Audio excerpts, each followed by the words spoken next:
हम बहुत ही बदनसीब माँ बाप हैं जिसके भाग्य में औलाद का सुख होते हुए भी उसे इस दुनिया में नहीं लाना चाहते हैं।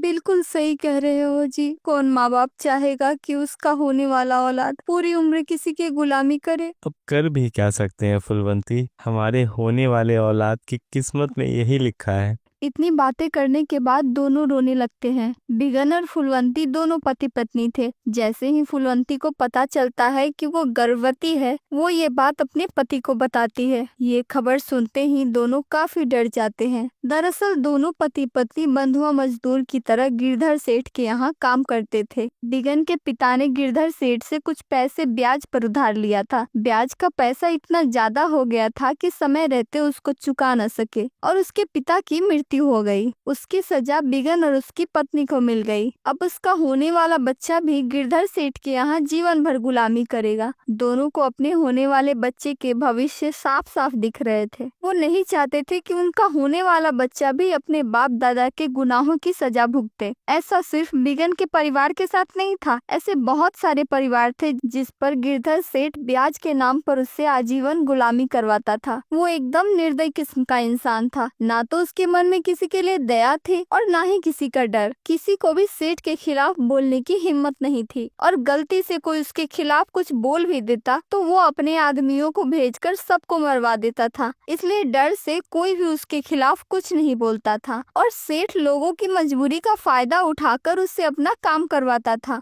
मदन भी सेठ का बंधुआ मजदूर था। एक दिन सभी मजदूर काम कर रहे थे, तभी मदन काम करने से इनकार कर देता है। मैं काम नहीं करूँगा, मेरी पत्नी बीमार है, मुझे उसकी देखभाल के लिए उसके पास रहना पड़ेगा। इसमें काम छोड़ने की क्या जरूरत है? काम करने के बाद अपनी बीवी की देखभाल कर लेना। जो तेरा काम है वो तो तुझे ही करना पड़ेगा। मैं इस तरह से जीवन भर आपके यहाँ काम नहीं कर सकता। काम तो तुझे करना पड़ेगा। तेरे बाप ने जो उधारी ली थी वो कौन चुकाएगा? जितना उधारी था सब मैंने काम करके चुका दिया, अब मैं काम नहीं करूँगा। तू काम कैसे नहीं करेगा? अरे ब्याज सहित इतने कर्ज है कि पूरी उम्र भी काम करेगा तो भी कर्ज खत्म नहीं होगा। उसके लिए तेरी होने वाली औलाद भी काम करेगी। ये तो गलत है मालिक, छोटे से कर्ज के लिए आप पूरी उम्र काम करवा रहे हो। ये हम लोगों के साथ नाइंसाफी है। मैं काम नहीं कर सकता। तुम्हारी हिम्मत कैसे हुई मेरे फैसले के आगे कुछ बोलने की? अब मैं तेरे साथ इंसाफ करूंगा। तुझे काम नहीं करना है ना, तो ठीक है, आज से तू एक भी काम नहीं करेगा। तुझे हमेशा के लिए आराम दे देता हूँ। इतना बोलकर सेठ अपने आदमियों से मदन को मारने का इशारा करता है। सेठ के सभी आदमी लाठी डंडा लेकर मदन को मारना शुरू कर देते हैं। मुझे छोड़ दो, मत मारो, मुझे चोट लग रही है। ये तुमने ठीक नहीं किया सेठ। मुझे मारकर तुम्हें क्या मिलेगा?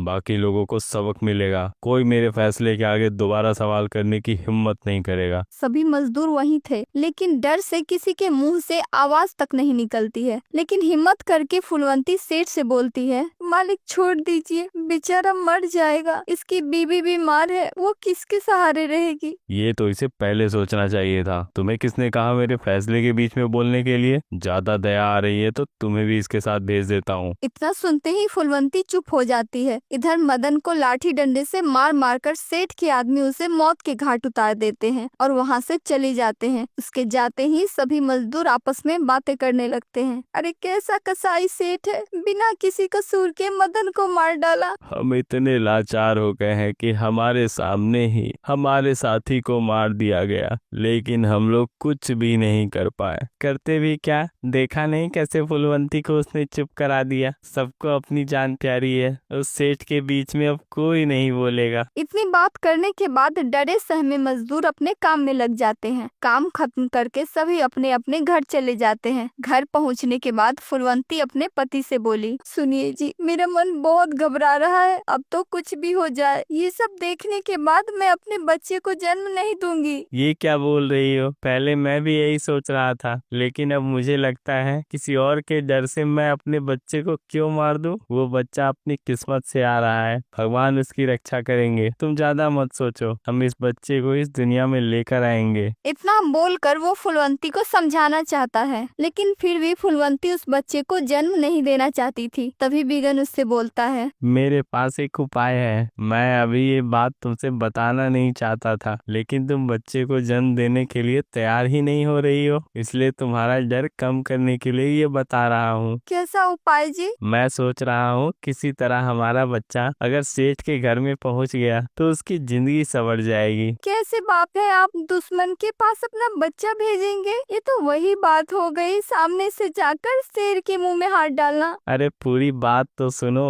वो सेठ नुकसान तो तब पहुंचाएगा ना जब उसे पता चलेगा कि ये बच्चा किसका है। अगर उसे बच्चे की असलियत का पता ही ना चले तो वो इसे अपने पास रख लेगा। आप क्या बोल रहे हो? मुझे तो कुछ समझ नहीं आ रहा। अरे मैं छुपकर अपने बच्चे को सेठ के घर में पहुंचा दूंगा और अनजाने में वो सेठ बच्चे को अपनाकर उसकी परवरिश करेगा। तो ऐसे में कोई अपने ही बच्चे को नुकसान कैसे पहुंचा सकता है। सही वक्त आने पर मैं अपने बच्चे को सब बता दूंगा। गलती से भी उस सेठ को ये राज का पता लग गया तो वो हमें मार डालेगा। अपने बच्चे के लिए इतना खतरा तो उठाना पड़ेगा। हमारे पास कोई दूसरा रास्ता नहीं है। ना हम बच्चे को अपने पास रख सकते हैं और ना ही कोई ऐसा है जिसे हम अपने बच्चे की परवरिश के लिए दे सके। तुम चिंता मत करो, किसी को कुछ पता नहीं चलेगा, और जब उस सेठ को कुछ पता चला तब तक बहुत देर हो चुकी होगी। इतना जानने के बाद फुलवंती को थोड़ी तसल्ली हुई और वो बच्चे को जन्म देने के लिए तैयार हो जाती है। अगले दिन से फुलवंती अपने काम में लग जाती है और वो वैसे ही गिरधर सेठ के यहाँ मजदूरी करने लगती है जैसे वो पहले किया करती थी। कुछ समय बीत गए, बच्चे को जन्म देने में कुछ ही दिन शेष रह गए थे, इसलिए बिगन अपनी पत्नी से बोला, भाग्यवान, मैं चाह रहा हूँ कि तुम कुछ दिन के लिए अपनी माँ के घर चली जाओ, क्योंकि अगर वहाँ रही तो किसी को हमारे बच्चे के बारे में पता नहीं चलेगा। हम जो बोलेंगे वही मानना पड़ेगा। लेकिन अगर यहाँ रही तो सेठ को हमारे बच्चे के बारे में सब पता चल जाएगा। हम उनसे झूठ नहीं बोल पाएंगे। हाँ जी, आप सही कह रहे हो, मैं आज ही अपने मायके चली जाऊंगी। इतना बोलकर उसकी पत्नी अपने मायके के लिए निकल जाती है और बिगन जमींदार के यहाँ काम करने चला जाता है। कुछ ही दिन बाद बिगन के ससुराल से फुलवंती की एक चिट्ठी आती है जिसमें लिखा था उसने एक बेटे को जन्म दिया है। ये पढ़ते ही बिगन के खुशी का ठिकाना नहीं था। वो उसी रात अपनी पत्नी को लेने उसके मायके चला जाता है। वहाँ जाने के बाद वो अपने बेटे को देखकर बहुत खुश होता है। वाह फुलवंती, कितना प्यारा बेटा है हमारा। इसके नैन नक्श देखो, बिल्कुल तुम्हारे जैसे हैं। लेकिन क्या फायदा जी, अपने जिगर के टुकड़े को अपने पास नहीं रख सकते। क्या हुआ जो हमारे पास नहीं रहेगा? हमारा बच्चा है, आज न कल तो हमारे पास ही आना है। हम दोनों तो उसके साथ ही रहेंगे। हमें तो सेठ के यहाँ ही मजदूरी करनी है, तो जाने अनजाने हम अपने बच्चे के आस पास ही रहेंगे।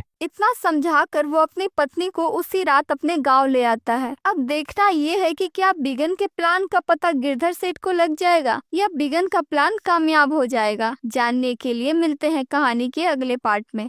अगर आपको वीडियो अच्छा लगा तो वीडियो को लाइक करें और चैनल को सब्सक्राइब कर दें।